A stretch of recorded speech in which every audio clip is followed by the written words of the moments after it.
So I woke up probably around maybe 6 o'clock in the morning, and I went to take the pregnancy test. I didn't want to let Jonas know that I was doing it because if it was negative, I didn't want to disappoint him.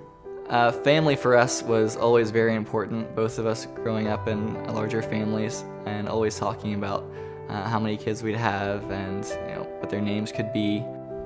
So I took it, and within seconds it turned positive. I'm waking up groggy and very excited, but very shell-shocked with the news while I'm still in my bed, still waking up.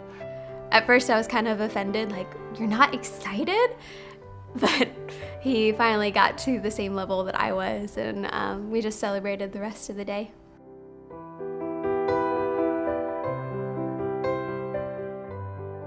We lived in an 800 square foot apartment.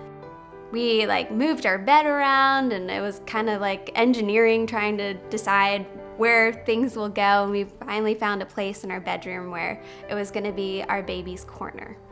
We went into a doctor's appointment early October, a normal checkup. We had now seen pictures of our son, and we had our name picked out. We weren't telling it to people yet. We were being secretive. The ultrasound tech, who was normally very talkative, was a little bit quieter than she had typically been. And she didn't say a word until she said, "You're gonna have to see the doctor." And she said that our baby was not well. Your son has something called fetal hydrops. And it's a significant amount of fluid surrounding his abdomen.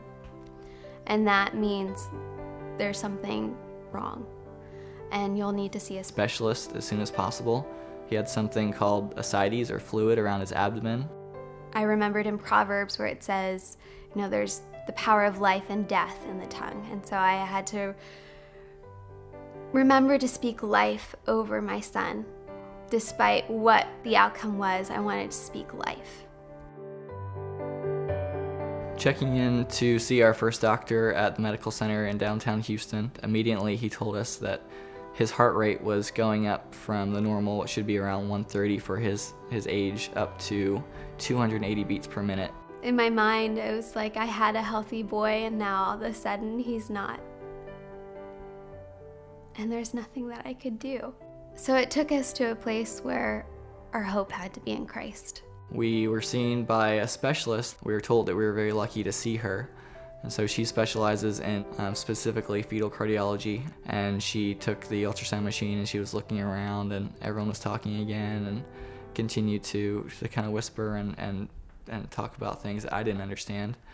My wife heard some talk about a heart condition that she knew was fatal. When they told us the diagnosis, they wheeled me out of the room into this small conference room where there was tissues sitting on the table.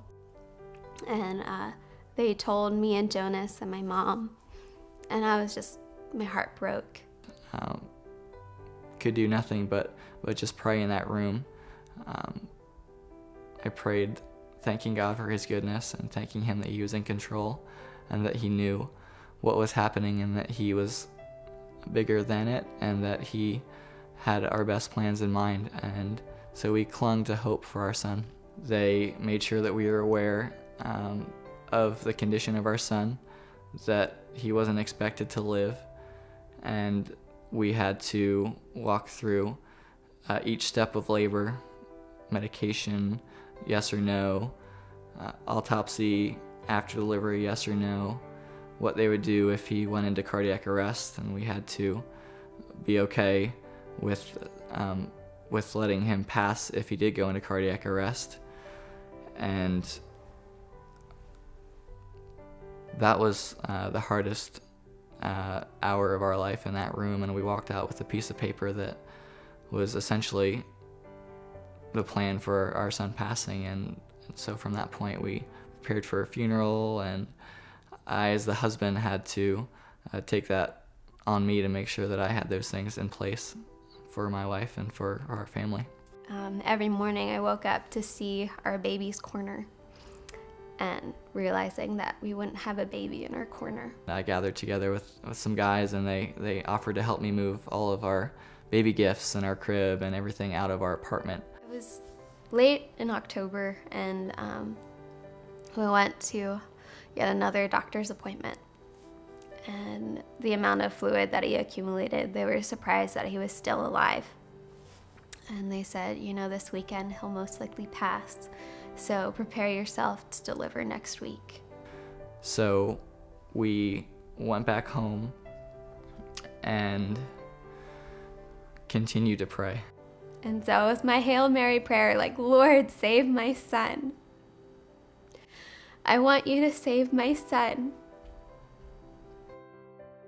The following Monday, we go in, and they wanted just to see if he had a heartbeat. With this appointment, we were just waiting, and we were a little bit irritated that it was taking as long as it was with the new ultrasound tech, and she kept looking around and kept taking more measurements, and she looked a little bit confused.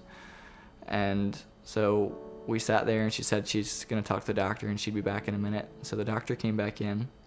And she kept on asking me, okay, what's your name? What's the date of birth? Are you sure? And I just thought she had no idea what she was doing.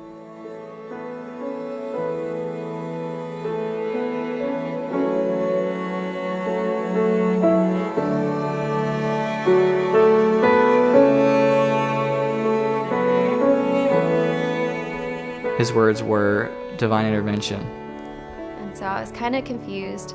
We stopped looking at the ultrasound pictures because I was always like, oh, he's getting better. And the doctor would always say, no, he's getting a lot worse. Her only job was to check for a heart rate, and the fluid around David's head, heart, and lungs had completely gone away. The shape of his heart, which was elongated from the condition, had literally changed shape into a normal heart. Your son is a completely different baby. The fluid that was around his head, his heart, and his lungs are completely gone. Teams of doctors met afterwards, and we were the talk of the debriefing about the cases in the medical center at that point. And Jonah said, God, you are good. You are good.